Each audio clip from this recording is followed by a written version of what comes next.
snow. We have not seen it in a measurable form in the Piedmont Triad in more than a year now, but it looks like that's about to change. Yeah, a lot of people have been praying and waiting for this. We have a chance for some wintry weather tomorrow. We have teams in the Triad as cities and the zoo prepare for what Mother Nature brings. And we will check in with Steve King and Leanne Denyer in just a little bit, but we want to start with Chief Meteorologist Lainey Pope to break down the where and the when. Lainey. Well, it does look like out there right now, just a few clouds around, a little bit of sunshine and temperatures well above freezing. So yeah, we have to do a lot of changing before we bring any snow in here, and that change will take place tonight. We're just now getting that front off to the east. The precipitation is ending, and yes, we're starting to clear out. So we'll be clear overnight, but then the clouds filling back in toward morning.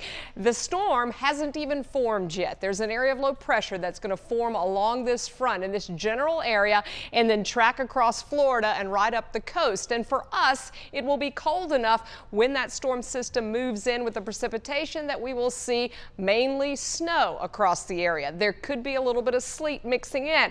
There may also be some folks that don't see any snow, either falling or on the ground. And you'll notice there's an area that is not under the winter weather advisory.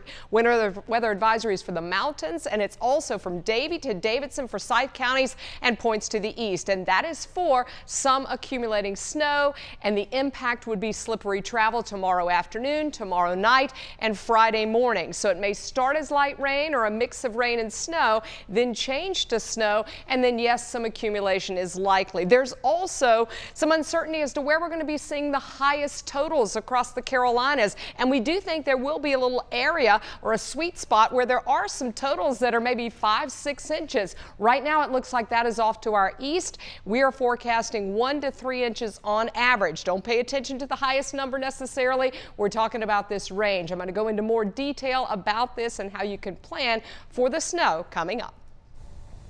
Lainey, thank you. As cities across the Piedmont prepare for this snow, so are zoo leaders. Yeah, Steve King is live at the North Carolina Zoo in Asheboro tonight with a look at what's happening there. Of course, Steve, some animals really like it cold, others really don't. That's right. It depends on which animal you are. Right now, North Carolina zoo leaders are monitoring the incoming storm. As of now, the zoo is set to open at its normal time of 9 a.m. tomorrow, but that all could change. The park could close or partially close. Now, zoo leaders say they're not going to make that decision until the last minute. Now, right now, crews are loading up four-wheelers with sand and environmentally friendly ice melt to ensure workers and possibly visitors have good traction after the snow falls. If the zoo does close, animal caretakers will still come to work tomorrow, and the zoo will provide four-wheel drive rides for them to get to the park safely.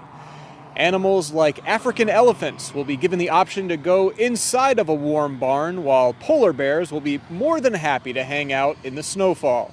That's one reason zoo leaders hope to have the park open in some capacity tomorrow. It is a very beautiful park, especially after a snow event, and we do get a lot of picture takers out this way that love to come out and see the polar bears in the snow, which is one of my favorites. And they don't get that very often, not natural snow, so to be able to allow the guests to come inside the park and experience what this park can look like in a beautiful scene such as that, that's important to everyone here. Now, as for EMS leaders here in Randolph County, they say they are setting up their emergency communications center right now just in case they need it, and they are bringing in extra staff, including extra 911 dispatchers. They say they'll be monitoring the storm very closely and ready to respond to calls as needed. Reporting live in Asheboro, Steve King, WXII I-12 News. All righty, thank you, Steve. Meanwhile, the city of Winston-Salem is getting its snow plows ready just in case. Yeah, our Leanne Denyer is live in the Twin City, and Leanne, some people are really excited for this. So how can we get ready? Yeah, we did hear some people who were excited today. We caught up with folks around Forsyth County today to talk about how they were getting ready for this snowfall and how they felt about it. In Forsyth County, people like Abby O'Harris are looking ahead to this week's snowfall. I enjoy all the seasons, but I do like the winter.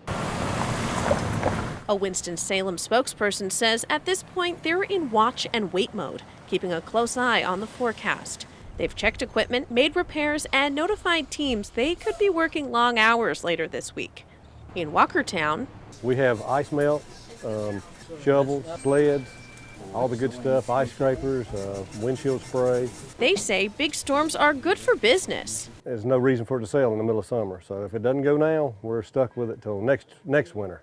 So we hope to move a little bit of it out. We're not very greedy and try to get rid of it all, but we'll take what we can get. But when it comes down to it, they're more concerned with helping folks stay safe than a few extra sleds on the shelf. So it's better to get prepared now and be ready for the storm always. Well, I was a bit surprised because it's been so warm, and right now I think it'll be a refreshing change.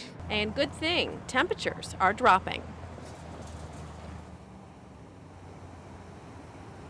So the city of Winston-Salem says they're still formulating exactly what their plan is going to be. They're going to be watching the forecast to make sure that they put the best plan in place for whatever does arrive. And when they make those decisions, we'll be sure to share that information with you at home. In Winston-Salem, Leanne Danier, WXII 12 News.